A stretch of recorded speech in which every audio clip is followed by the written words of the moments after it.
thank you everyone for your patience as we got our slides in alignment. For those of you I haven't met already, my name's Justina Murray. I'm the CEO of Scottish Families Affected by Alcohol and Drugs, part of quite a big Scottish contingent relatively who are here at AFINet. And it's my absolute pleasure to convene this session.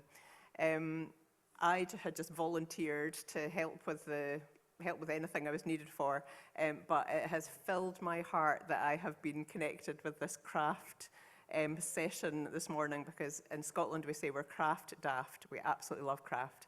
So first of all, I'm going to introduce our first speaker, Anders Hammarberg from Sweden. Anders.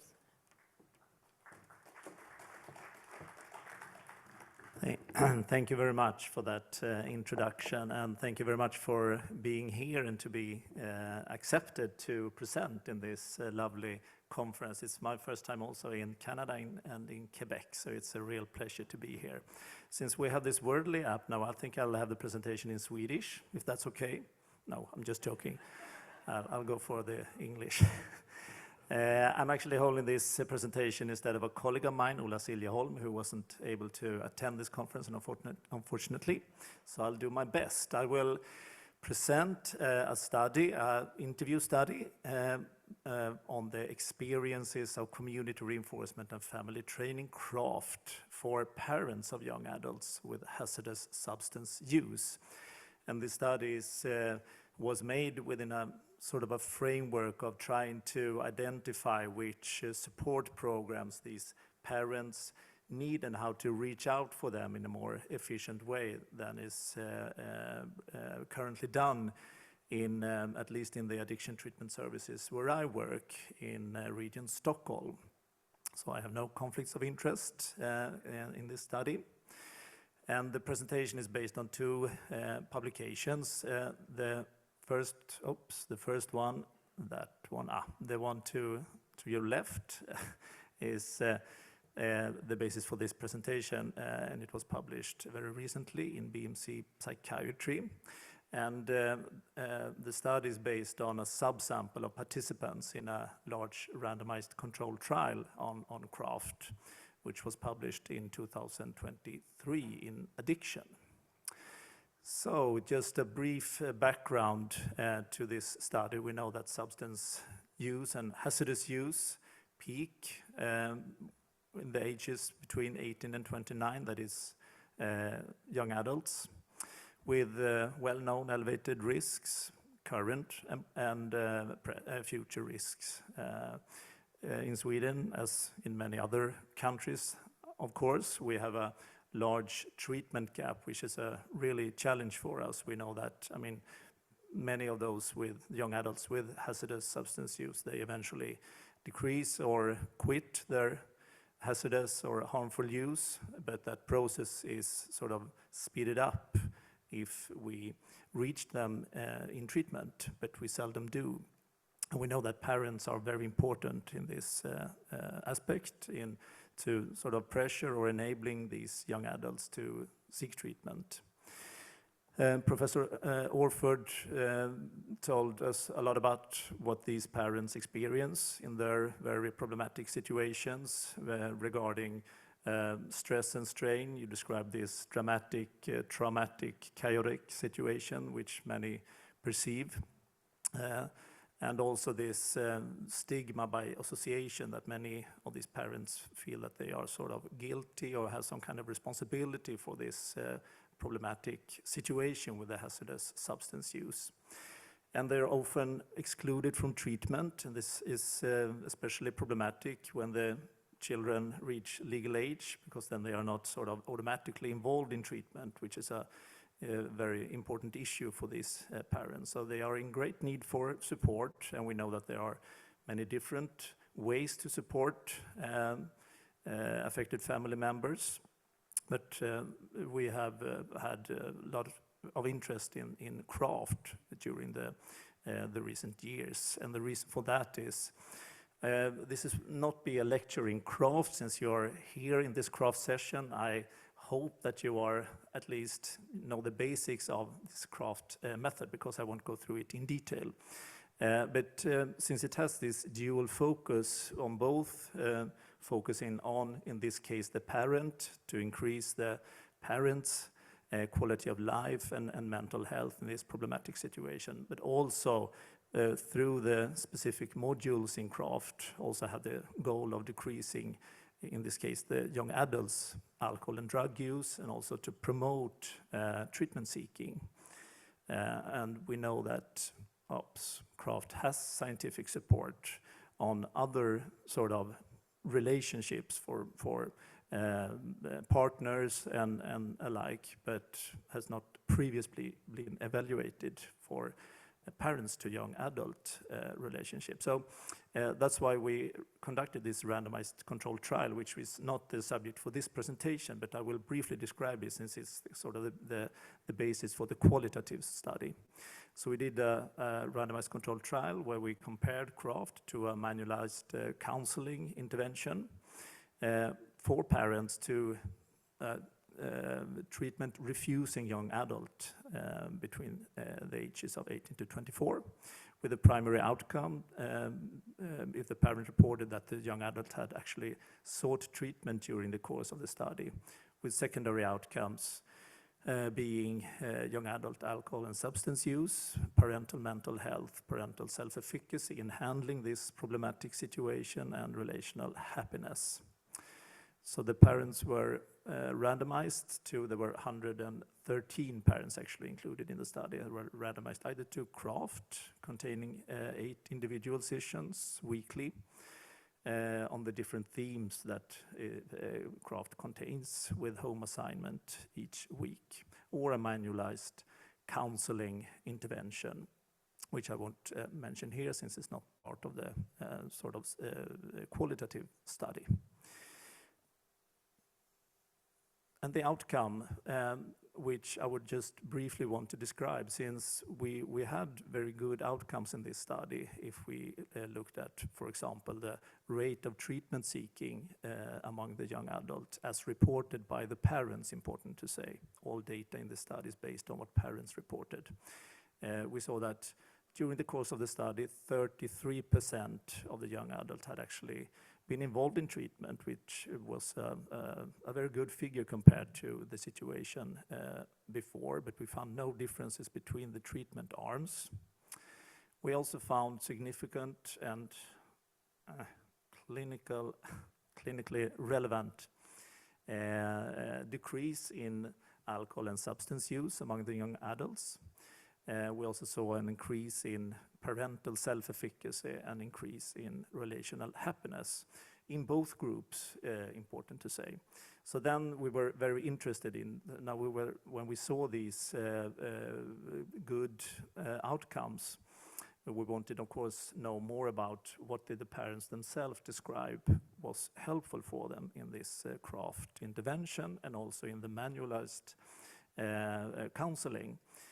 So regarding the counseling parents, we are currently analyzing the results from that interview study, so I will only report what the parents who participated in CRAFT reported to us. So what we wanted to know was the following aims. What reasons did the parents express for entering CRAFT? And we wanted to explore what components in CRAFT they thought were helpful and less helpful.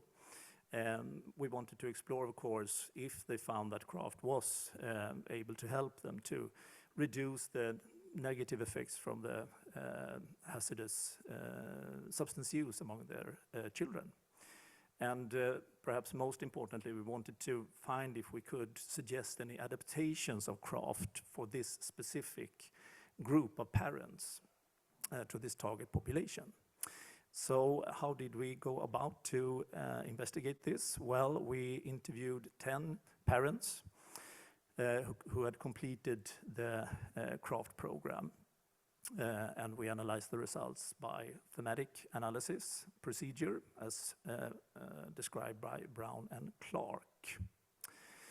The parents, this was not the best slide perhaps, I hope you see, and I can't point to the most important findings here, but this slide just shows that we interviewed parents that were representative to the sort of large sample of craft parents involved in the study. They were mostly female parents, they were mothers, two basically young sons, as you see below. The young adult gender was mostly male. So the mothers two sons basically, who mostly had hazardous cannabis use, but also other substances, as you can see. And what did we find? Well, we investigated tried to find themes emerging from these overarching domains which we were interested in. The reasons for entering the craft program, the strengths of the craft program, and limitations of the craft program. And I will go through these different themes now a little bit more in depth. What did the parents actually say about these different aspects? Well, first, reasons for entering the craft program. It was very evident that all of these parents experienced feelings of powerlessness, loss of control. As, for example, this informant said, for a while there it was pitch black, the situation derailed. He became very aggressive and violent and broke things at home, such as window panes. He backfired and became a completely different person when he drank. And being in these desperate situations that many of these parents were, it was very important for them as a reason for entering the program that the program offered easy, accessible support. We were worried about him and we didn't really know what to do. And then by chance, I was sitting in the car on the way home from work and heard in a radio program about this study. And I looked it up and we were lucky enough to participate. So many described that they hadn't a clue really what support to seek and found it very difficult to have it provided, and that it was very easy. It was very important that support was easy accessible for them. No. There. And when being informed about the program, they described that one important reason for them to entering the program was to gain increased knowledge and strategies in different aspects. For example, to communicate better in order to reach the young adult, to have advice on how to approach or relate to the young adult's problem, and to influence them to have a more of a normal life. And also information about available help.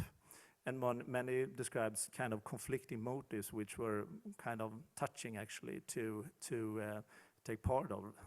For example, from one perspective, seeking tools to change the young adult, but not too much, trying to still letting him or her be herself in other capacities.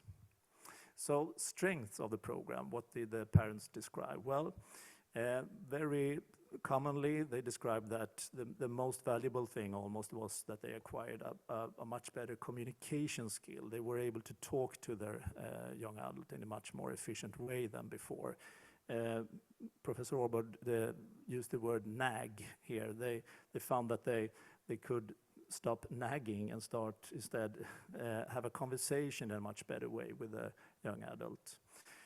That they could shift focus from substance use to encouragement, as for example here, in some way I realized that addressing it when he's down won't get you anywhere. Instead, the key to success is trying to make him think that life is fun, to sort of focus on positive behaviors instead of nagging about the substance use. That was really important. And also help to reduce the substance use and to seek treatment. Can read the last quote here. So that he has taken a first step in actually saying that he now wants to go and talk to someone. And that was a game changer for many, that for the first time in a long time, the young adult had actually decided to seek treatment. It's important to say that not all parents in this study had a young adult who sought treatment. It was about only a third of them actually. So the limitations of the craft program, which were they? Well, there were limitations, obvious limitations. There were difficulties to practice some of the craft components, especially the component facing natural consequences. That is the component where you sort of should at least think over if you should not always try to sort of, if you use that word, enable the drug use, but to let the consequences has its way.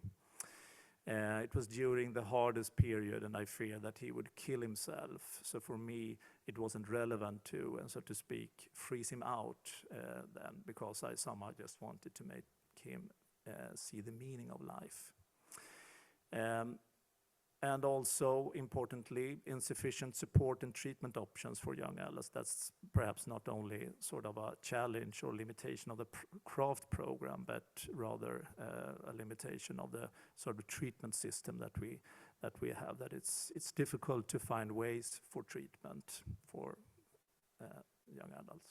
So lastly, actually, sorry for going over here with 1 minute, but this is the last slide.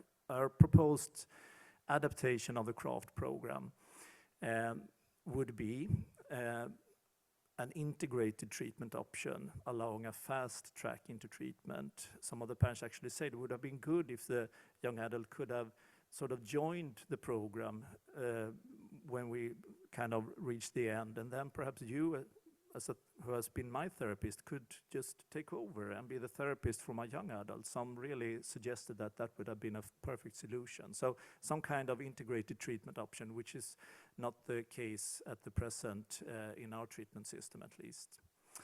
A more comprehensive psychoeducative material on how substances affect the evolving brain was asked for, so that could be a natural also addition to the craft program. And lastly, this point was a little bit academically written, I think. What it wants to say is that the parents found it challenging that their influence was rather limited compared to the sort of influences that the young adult had from friends and the network, the drug-using network. So additional component where the sort of social network mapping in order to identify positive relations to promote would be beneficial also as a complement to the craft program, as we think. So that was my presentation. Thank you very much for your attention.